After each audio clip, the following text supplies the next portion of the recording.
चाहे मर जाना, पर यह 7 बातें कभी किसी को मत बताना। नमस्कार दोस्तों, स्वागत है आपका दोस्तों। आज की कथा में गुरुजी ने बताया कुछ ऐसे गुप्त बातें होती हैं जो हमें कभी भी किसी को बतानी नहीं चाहिए। आपको शायद यकीन नहीं होगा, पर अक्सर घर परिवार में अशांति का कारण हम स्वयं ही होते हैं। हम इस बात को देख पाए या ना देख पाए, पर यही सत्य है, क्योंकि जाने अनजाने में हम खुद ही अपनी वह बातें दूसरों को बता देते हैं जो हमें हमेशा गुप्त रखनी चाहिए।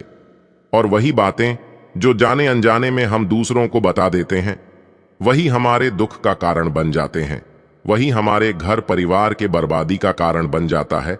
और फिर बाद में हमें यह सोचकर पछतावा होता है कि मुझे यह बातें किसी को नहीं बतानी चाहिए थी। मैंने जाने अनजाने में मूर्खतावश बहुत बड़ी गलती कर दी दोस्तों। इसीलिए आज हम आपको एक ऐसी कथा सुनाने वाले हैं जिसे सुनने के बाद आपको 8 ऐसी बातें पता चलेगी जो जीवन में कभी किसी को नहीं बतानी चाहिए दोस्तों।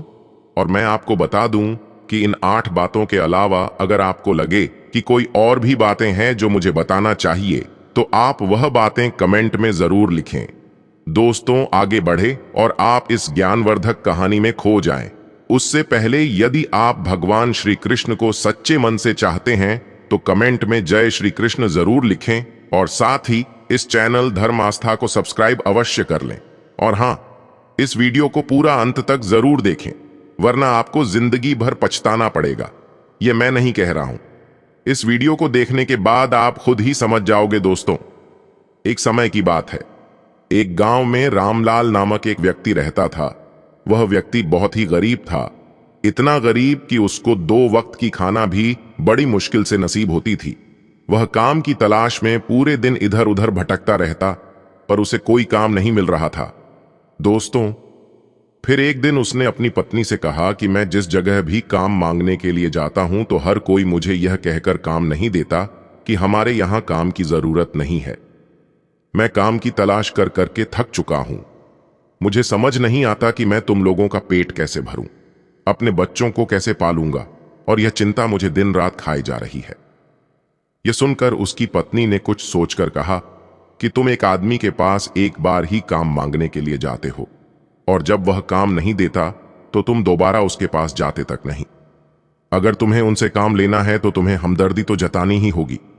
तुम्हें उनसे हमदर्दी हासिल करनी होगी, अपनी गरीबी दिखानी होगी, ताकि वह लोग तुम्हारी मजबूरी समझकर तुम्हें काम पर रख लें। इसलिए शर्म मत करो, उन्हें अपनी मजबूरी बताओ, अपनी गरीबी बताओ, और इसी उपाय से तुम काम कर सकते हो। यह बात रामलाल के मस्तिष्क में बैठ गया, और अगले दिन काम मांगने के लिए वह एक सेठ के पास जा पहुंचा, जहां पर वह पिछले दिन काम मांगने के लिए गया था। लेकिन इस बार उसने हाथ जोड़कर उस सेठ से प्रार्थना की, उससे विनती की। वह बहुत गरीब है और उसे काम की बहुत आवश्यकता है। वह जो कुछ भी उसे देंगे उसमें संतुष्ट हो जाएगा, पर कृपा करके मुझे अपने यहां काम पर रख ले। उसकी यह हालत देखकर उस सेठ ने उसे अपने यहां काम पर रख लिया। वह रोज वहां पर काम करने जाने लगा, पर अंदर ही अंदर वह खुश तो था कि उसे काम तो मिला, लेकिन उसका वेतन दूसरे लोगों से कम मिलता था। वही काम जो दूसरे लोग कर थे, उन्हें ज्यादा वेतन मिल रहा था और इसे कम वेतन मिल रहा था।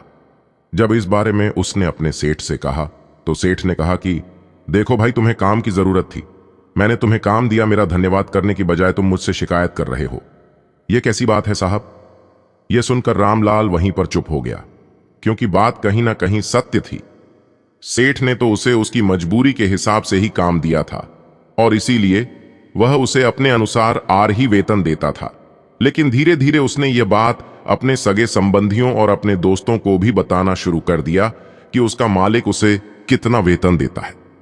दोस्तों, समय बीतता गया और रामलाल पूरी लगन के साथ अपना काम करता रहा, लेकिन अब परिस्थितियां बदलने लगी थीं।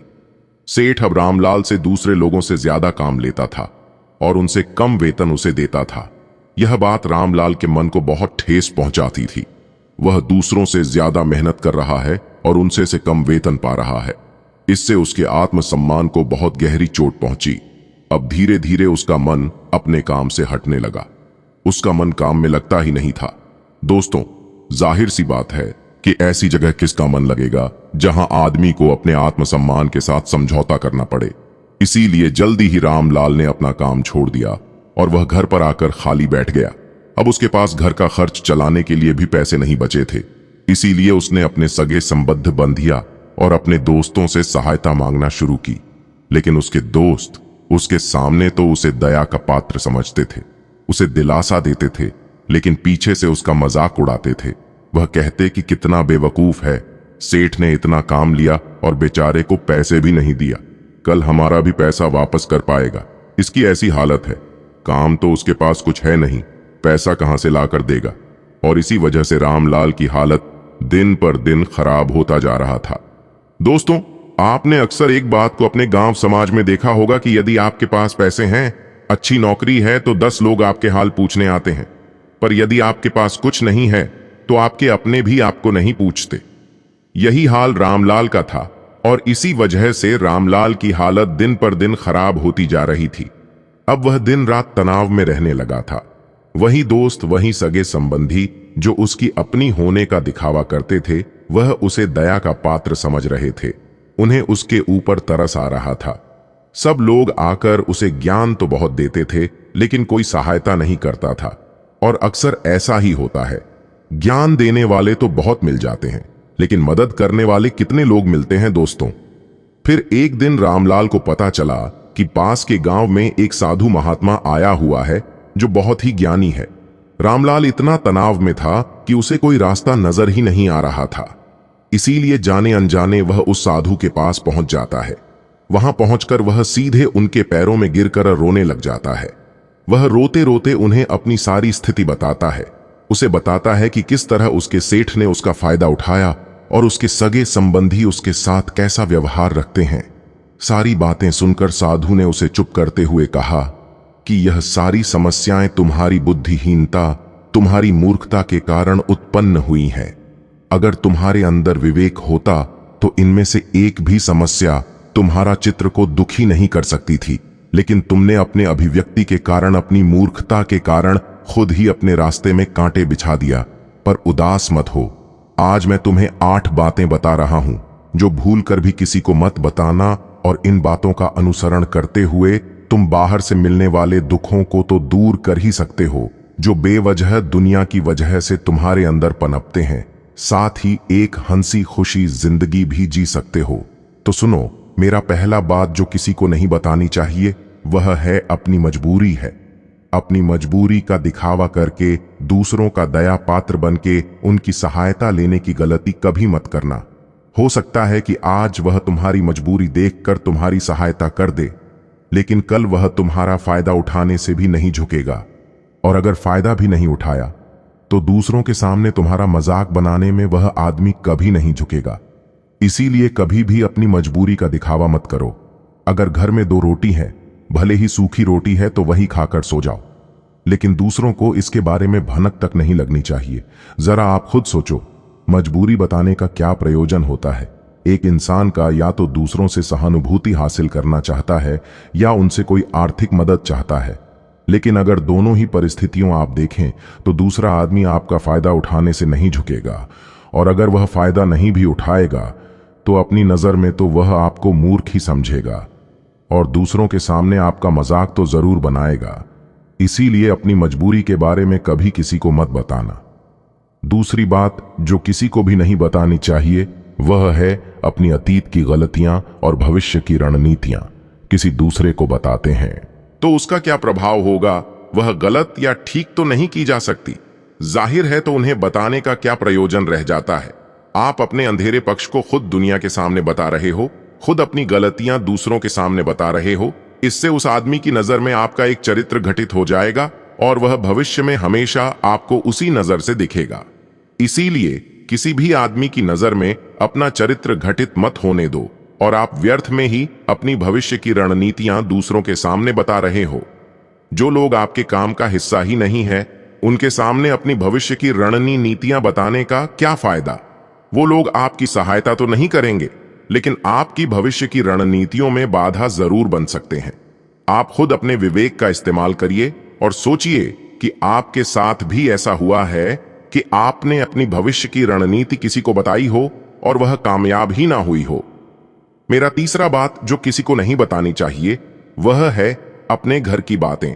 जो भी हमारे घर के अंदर आपस में बातचीत होती है, हमारे माँ बाप के साथ, हमारी पत्नी के साथ, हमारे बच्चों के साथ, वह बातें परिवार तक ही सीमित रहने चाहिए। अगर आप इन बातों का दूसरों के सामने ढंढोरा पीटते हो तो दूसरों को आपके घर में घुसने का एक मौका मिल जाता है और वह इसका फायदा उठाने से कभी नहीं झुकेंगे। वह आपके परिवार के सदस्यों को आपसे दूर लेकर जाने की कोशिश करेंगे। हम समाज में देखते हैं कि हम अपने घर के झगड़ों को कम करने के लिए उन झगड़ों को अपने पड़ोसियों और दूसरे संबंधियों को बता देते हैं, लेकिन इससे आपको सहायता कभी नहीं मिली होगी, बल्कि आपके घर की लड़ाई झगड़ा और ज्यादा बढ़ गए होंगे और यह जाहिर है वह बढ़ेंगे। अगर आप अपने माँ बाप की बातें दूसरों को बताएंगे तो आपकी माँ बाप को बुरा ही लगेगा कि हमारा बेटा हमसे बताएं बगैर दूसरों को यह बातें बता रहा है। इसीलिए अपने घर की बातें और अपने घर की लड़ाई झगड़ा किसी के सामने मत बताना। अगली बात जो मैं तुम्हें बताने जा रहा हूं, जो किसी को नहीं बतानी चाहिए, वह सुनने पर बहुत अजीब लग सकती है, लेकिन उसका सत्य भी मैं आपको बताऊंगा। अपनी आमदनी किसी को मत बताना दोस्तों। अब अपनी आमदनी ना बताने के पीछे क्या वजह हो सकता है कि आप अपनी आमदनी अपने दोस्तों को बता देते हैं, तो जब आपके दोस्तों को जरूरत पड़ेगी तो वह सिर्फ आपको ही याद करेंगे, क्योंकि उनको पता है कि अगर आपकी आमदनी ज्यादा अच्छी है तो आप ही उनकी मदद कर सकते हैं और इसीलिए ज्यादा लोग आपसे सहायता मांगेंगे। और जब आप उनकी सहायता नहीं करेंगे तो वह सोचेंगे कि इस आदमी के पास पैसे हैं, मेरी सहायता कर सकता है, लेकिन यह सहायता कर नहीं रहा है। और इसीलिए आपकी आमदनी आप दोनों दोस्तों के बीच एक झगड़े का कारण हो सकती है, तो लोग मजाक उड़ाएंगे और ज्यादा होगी तो सहायता मांगेंगे। तो अपनी आमदनी बताने का कोई जरूरत ही नहीं है। अगली बात जो मैं आपको बताने वाला हूं उसे आप गांठ बांध लेना और किसी को यह बात मत बताना। अपनी कमजोरी और अपनी ताकत अक्सर इंसान को पता नहीं होता है कि उसकी कमजोरी या उसकी ताकत क्या है, लेकिन अगर आपको अपनी कमजोरी और अपनी ताकत पता है तो पहली बात तो आप बहुत ही बुद्धिमान आदमी हैं, और दूसरी बात कि आपको यह बातें किसी से शेयर नहीं करनी है, क्योंकि अगर आपकी कमजोरी दूसरों को पता चल गई तो आपकी कमजोरी का फायदा उठाएंगे, और अगर आपकी ताकत पता चल गई तो वही ताकत आपकी कमजोरी बन जाएगी, क्योंकि वह ताकत दूसरे आदमी को पता है और वह ताकत की तौर भी ढूंढ ही लेगा। अपनी कमजोरी और अपनी ताकत अपनी पत्नी या अपने पति को भी नहीं बताना चाहिए, क्योंकि इसके बाद आपके घर में उनसे हमेशा डरते रहना पड़ेगा। दोस्तों अगली बात वह साधु जी बताते हैं जो किसी को नहीं बतानी चाहिए, वह है अपने मित्र और अपने शत्रु के बारे में बताना। आप अपने मित्रों के बारे में अगर दूसरे लोगों को बताएंगे तो वह आपके मित्रों के साथ अपनी घनिष्ठ बनाकर आपको धोखा दिलवा सकते हैं, आपके गहरी मित्रों को आपसे दूर करने का प्रयास कर सकते हैं। अक्सर आम आदमी ऐसा नहीं करता, लेकिन आपके दुश्मन ऐसा करने की कोशिश कर सकते हैं। और दूसरी तरफ आपके शत्रु का भी किसी को नहीं पता लगना चाहिए, क्योंकि आज जो आपका मित्र है अगर कल वह आपका दुश्मन हो गया तो वह आपके दुश्मन के साथ ही मिलकर आपको परास्त कर सकता है, आपको धोखा दे सकता है। इसीलिए अपने सबसे अच्छे दोस्तों को भी उनके बारे में कभी मत बताना। अगली और आखिरी बात बताता हूं कि जब तुम दान करते हो तो दान के बारे में भी किसी को मत बताना, नहीं तो दान करना व्यर्थ हो जाता है, बेकार हो जाता है। अपने दान का ढिंढोरा पीटते हो तो आप यह बता रहे हो कि मैं कितना बड़ा दानी पुरुष हूं, और यह आपके अंदर एक अहंकार निर्मित करेगा। इसीलिए दान गुप्त रूप से किया जाए उतना ही अच्छा होता है, उतना ही फलदायी होता है। जब आपका बायां हाथ दान कर रहा हो तो दाएं हाथ को बिना पता चले कि बायां हाथ दान कर रहा है, तभी आपको दान का सही फल मिलता है। तो दोस्तों इस प्रकार यह 8 बातें साधु महात्मा ने रामलाल को बताई। इनमें संसार के सभी सिद्धांत छिपे हुए हैं। इन बातों का अनुसरण करते हुए आप अपने घर में सुख शांति बना सकते हैं और घर के झगड़े हमेशा के लिए दूर कर सकते हैं और अपने घर परिवार में हमेशा सुख शांति बना सकते हैं। तो दोस्तों हम आशा करते हैं कि आपको हमारी यह वीडियो पसंद आई होगी, तो कृपया वीडियो को एक लाइक कर दें और साथ ही कमेंट में जय श्री कृष्ण लिखकर ईश्वर को अपना आभार व्यक्त करें और इस वीडियो को अपने मित्रों बंधुओं के साथ शेयर जरूर करें। धन्यवाद।